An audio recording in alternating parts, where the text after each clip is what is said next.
আসসালামু আলাইকুম প্রিয় আমারই ভাই বন্ধুরা, আশা করি ভালো আছেন। আমিও ভালো আছি। আজকে যে বিষয় নিয়ে আলোচনা করব, ভিডিওর থাম্বনেল ও টাইটেল থেকে বুঝতে পেরেছেন যে কি বিষয় নিয়ে আলোচনা হবে। আজকের বিষয় আমাদের গাভীর যে বাটটা আছে, বাটটা ফাটে ও বাটে থেকে মাংস উঠে উঠে যায়, এটা কিন্তু খুব সিরিয়াস অসুখ। ওখান থেকে কিন্তু আমাদের গাভীর ওলানে ম্যাস্টিসটা হয়, এজন্য ওটা হলে কিন্তু একটা গাভী বাদ।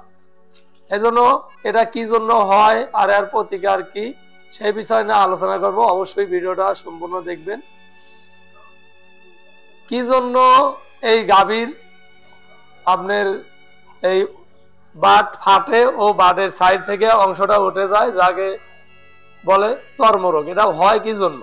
এটা হয় প্রথম কারণ হচ্ছে এক নম্বর কারণ, গাভীর শরীরে যদি কোনো পুষ্টি ঘাটতি থাকে ও ভিটামিন ঘাটতি থাকে, এখন এই সমস্যাটা হয়। দুই, খামারে যদি কোনো জীবাণু থাকে ও লিভারে ওর খামার থেকে ফ্লোর থেকে ভাইরাস ঢুকে ওখান থেকে বাটটা ফাটে ও ওখান থেকে চর্মরোগ ধরে ও সাইড থেকে উঠে উঠে যায়। উঠলে কিন্তু খুব সিরিয়াস।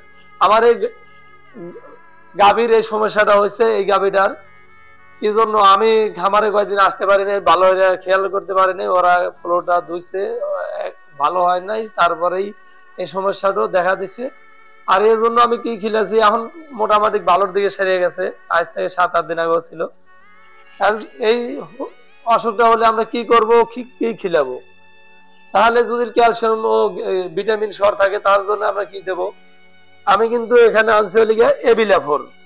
এবিলাফোরটা কিন্তু ক্ষতস্থান আপনার পূরণ করতে খুব সহজ হতে পারে। এটা কিন্তু খুব ভালো একটা ভিটামিন। এটা আমি 4 চামচের 1 চামচ গাভীকে দেব সকাল বিকাল 7-8 দিন দিবেন, তাই ইনশাল্লাহ কাজ হবে। বেশি খেলে সমস্যা নেই, এটা ভিটামিন। আর দেবো হলে ক্যালসিয়াম।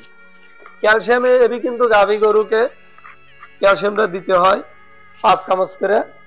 আমি 5 মোহরে ক্যালসিয়াম দেব প্রতি অক্ষে।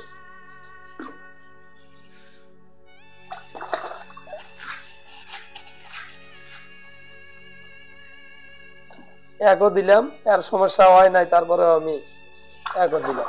গাভী গরু ক্যালসিয়াম ভিটামিন এই না খেলে না কোনো লস নাই।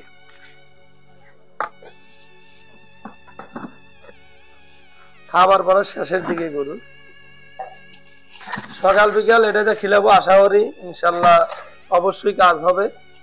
আর আমরা কত স্থানে কি লাগাবো সেটা আপনাদের বলি। এটা খেলে তো ইনশাল্লাহ ভিতর থেকে সারবে। তারপরেও প্রাথমিক হিসাবে ও জরুরি হিসাবে আমরা ক্ষত স্থানের জন্য বেস জেল, এটা আমরা অবশ্যই গাভীর বাদে সকাল বিকেল লাগাবো। দুধ দোহানোর পরে এটা কিন্তু আমরা লাগাবো। হয়তো ভালো করে দেখাবেন, দেখেন অনেক অংশ একবার উঠে গেছে, একবার খুব ভয়ানক আকারেও ছিল, এখন মোটামুটি ভালো।